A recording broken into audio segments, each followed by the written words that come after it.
सर्वप्रथम मैं 9 वर्षों से अंदर हूं।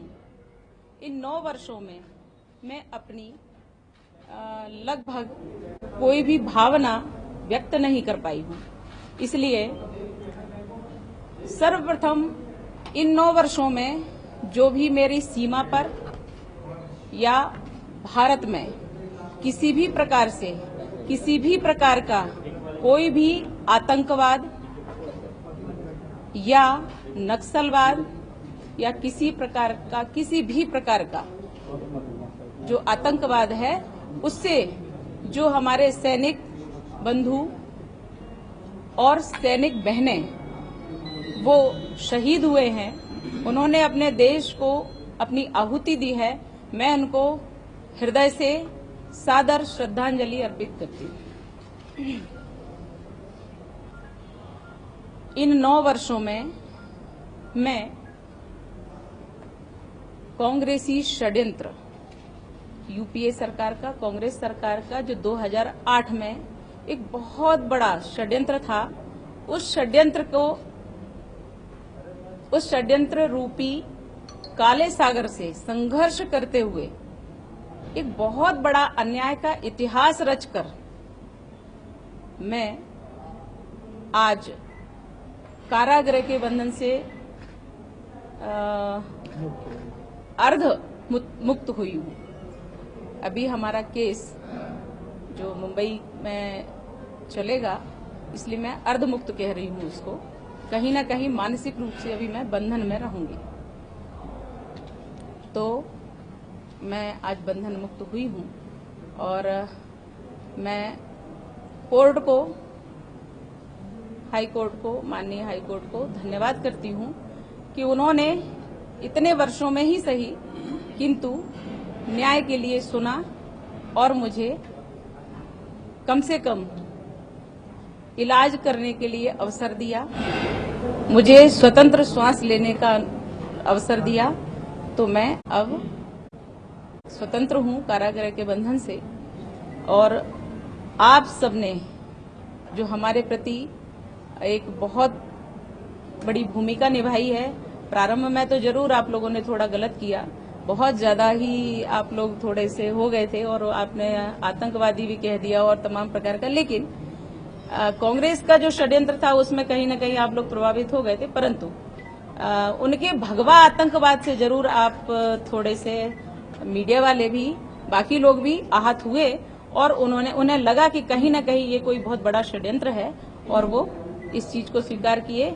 और आप लोगों का जो एकदम से मत क्लियर हुआ है वो मुझे आभास होता है और आप मेरे समक्ष हैं, आज आप मुझे सुनने के लिए आए हैं।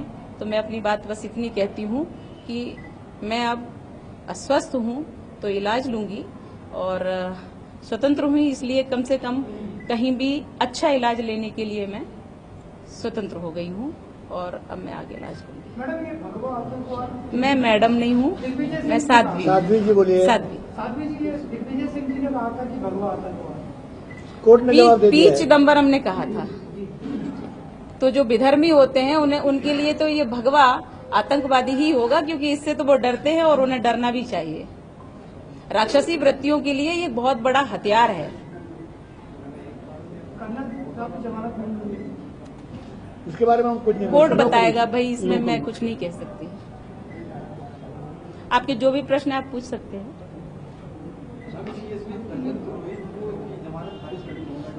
आप मुझसे बात हमारा निवेदन है कि सुनिए। किसी और के बारे में ना कहें। आप मुझसे मेरी बात करिए, कोर्ट क्या करता है ये मैं नहीं कह सकती। आपको लगता नहीं कि बहुत लंबा समय लग गया आपको? 9 वर्ष का अन्याय बहुत लंबा, बहुत लंबा। क्या सरकार को बदलने के कारण आपको क्लीन चिट मिल गई है या फिर एनआईए ने जो आपको क्लीन चिट उससे मिली है या फिर आपको लगता है कांग्रेस ने? ये तो निश्चित था कि कांग्रेस का षड्यंत्र था और ये भी निश्चित है कि वर्तमान में कोई ऐसी सरकार है जो षड्यंत्र तो नहीं करेगी, परंतु ऐसी सरकार अवश्य है जो न्याय के लिए प्रयास करती है। और मेरा तो केस ही पेंडिंग था कोर्ट में, इसलिए कोर्ट ने जो कुछ भी किया मुझे स्वीकार है। मतलब एनआईए जो है, एनआईए सरकार के अधीन काम करती, मतलब अगर कांग्रेस की सरकार थी तो आपने अन्याय किया, मोदी जी की सरकार आई तो आप लोग एनआईए तो वही है। कांग्रेस ने, अगर इस प्रकार का आप मानते हैं तो मुझे नहीं लगता कि ये लोग इस प्रकार के होते। कैसे होते ये मुझे नहीं पता। मुझे इतना पता है कि कोई भी एजेंसी सीधी तो नहीं होती है। एजेंसी अपना काम करती है, उसको जो इन्वेस्टिगेशन करना होता है वो करती है, और जो परिणाम लाते हैं वो आज आपके सामने है। एक मिनट सर, एक मिनट। दीदी की अनुमति से, आप जो एनआईए के ऊपर आरोप लगा रहे हैं और सरकार के ऊपर कि सरकार ने कुछ किया तो ऐसा कुछ नहीं है। 15 अप्रैल 2015 को सुप्रीम कोर्ट ने बोला मकोका नहीं लगेगा, और किसी सरकार ने नहीं बोला। और इसी एनआईए ने 2006 मालेगांव में 9 मुस्लिम लोगों को डिस्चार्ज कर दिया, तब किसी ने नहीं कहा कि कांग्रेस ने उनकी मदद किया है। इसलिए इस तरह का आरोप सरकार पर लगाना या एनआईए पर लगाना पूरा गलत है। साजी, ये आपकी जो रील है उसमें भी चोट आई है, आपको जब अरेस्ट किया तो पुलिस ने आपके साथ क्या क्या यातनाएं की, उसके बारे में आपको कुछ बताया वो क्या उस पर? तो साध्वी प्रज्ञा को आपने सुना, 9 साल के बाद वो जेल से बाहर आई हैं और उनका यह कहना कि कांग्रेस ने मेरे खिलाफ षड्यंत्र किया था। मालेगांव ब्लास्ट में उन पर आरोप लगे थे कि उसमें शामिल थी।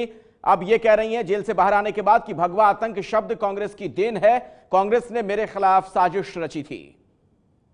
मैं एक प्रश्न का उत्तर दे दूं। एटीएस ने मुझे 10 अक्टूबर 2008 को गैर कानूनी तरीके से लेकर के गई सूरत से मुंबई, और उन्होंने मुझे 13 दिन तक गैर कानूनी तरीके से बंधक बना के रखा, और जिसमें उन्होंने प्रताड़नाओं की पराकाष्ठा कर दी।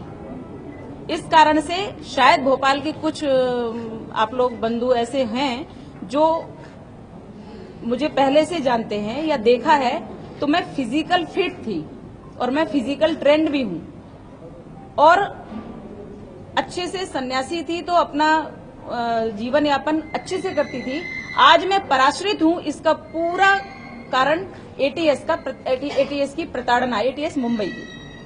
कस्टडी में हॉस्पिटल में एडमिट करना पड़ा था। आप एक बात और सुन लीजिए कि एटीएस ने मुझे गैर कानूनी तरीके से रखकर इतना प्रताड़ित किया था कि मेरे फेफड़े की झिल्ली फट गई थी और मैं बेहोश हो गई थी, और 5 दिन तक मैं वेंटिलेटर पे रही। एटीएस ने एडमिट किया था। एटीएस ने एडमिट किया मुझे, तो बताना बोला था। फिजिकल और मेंटली दोनों तरह से उन्होंने मानसिक तौर पे और शारीरिक तौर पे तोड़ दिया बिल्कुल। लेकिन मैं सन्यासी हूं, इसलिए आत्मिक तौर पे मैं कभी नहीं टूटी, क्योंकि आज भी अगर मैं आपके समक्ष हूं तो शारीरिक रूप से जरूर टूटी फूटी हूं, लेकिन आत्मिक तौर पे जहां मेरा ईश्वर, मेरा ठाकुर विराजमान रहता है, उसको कहीं कोई आंच नहीं आने देते। भारत माता की जय।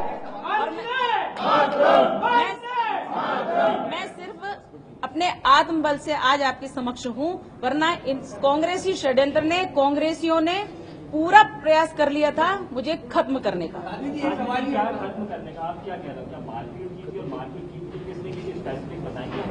मैंने उसमें कोर्ट में बोला है, हेमंत करकरे से लेके कुछ नाम भी दिए थे। एक खानविलकर है, परमवीर सिंह है जो आज शायद मुंबई का कमिश्नर है, हाँ कमिश्नर है थाने का, और ऐसे कुछ और नाम थे जो मुझे अभी ध्यान में नहीं है। लेकिन उन्होंने, टोटल पुरुषों ने, किसी भी महिला ने नहीं, सिर्फ पुरुषों ने मुझे इतना प्रताड़ित किया है कि शायद स्वतंत्रता नहीं, स्वतंत्र भारत में नहीं, स्वतंत्रता के पहले परतंत्र भारत में भी किसी स्त्री को इतना प्रताड़ित नहीं किया गया होगा, स्त्री शरीर को। देखिए, आज तो ये स्थिति है कि मैं स्वयं अस्वस्थ हूं। अब आज मैं उन लोगों को क्षमा करती हूं जिन लोगों ने गलती से कोई अपराध कर दिया था, लेकिन मैं अपराधियों को कभी क्षमा नहीं करूंगी। जैसे भी होगा मैं कानूनी तौर पे उनको अवश्य सजा दिलवाऊंगी।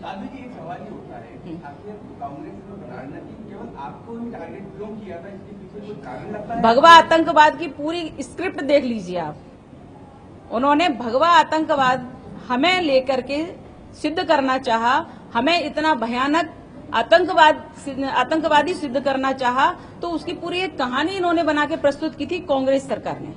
साथी जी, ये मोटरसाइकिल की जो कहानी रची गई थी, जैसा कि दलील भी दी गई, बात भी की गई है, तो आपको क्या लगता है इसमें सच्चाई क्या थी? सच्चाई ये थी कि मोटरसाइकिल मैं 4 वर्षों पहले बेच चुकी थी, मेरे कब्जे में नहीं। वो ऑलरेडी न्यायालय के अधीन में है और वो विषय चल रहा है, मैटर सबजुडिस है। मैटर सबजुडिस है और उस विषय को आप दूसरा कोई प्रश्न तो वो पूछिए। अच्छा, अजमेर केस में 2 लोगों को सजा भी हुई है, आपने कहा आतंकवाद नहीं होता, पर 2 लोगों को सजा फ्री हुई।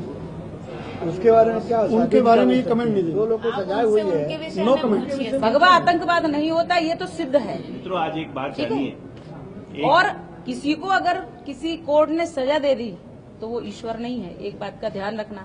सजा जो है लोअर कोर्ट ने दी है, और ये आप लोग भी बहुत अच्छे से जानते हैं कि सजा होना अपराधी का परिचायक नहीं है। तमाम सारे ऐसे कारण होते हैं कि किसी को भी अपराधी सिद्ध करने के लिए पुलिस बहुत प्रयत्न करती है। लास्ट क्वेश्चन, वो छोड़ दीजिए, वो बात खत्म हो गया है, वो खत्म हो गया है। सच्चाई कोर्ट ने सिद्ध की है, सिद्ध कर दिया ना। कोर्ट ने ऑर्डर दिया, मैं 100% निर्दोष हूँ उसमें भी, उसमें नहीं, किसी भी प्रकरण में इन लोगों की बुरी मानसिकता से षड्यंत्र किए हुए किसी भी षड्यंत्र में 100% निर्दोष थी, हूँ और रहूंगी। Thank you very much, thank you very much. ये है एबीपी न्यूज, आपको रखे आगे।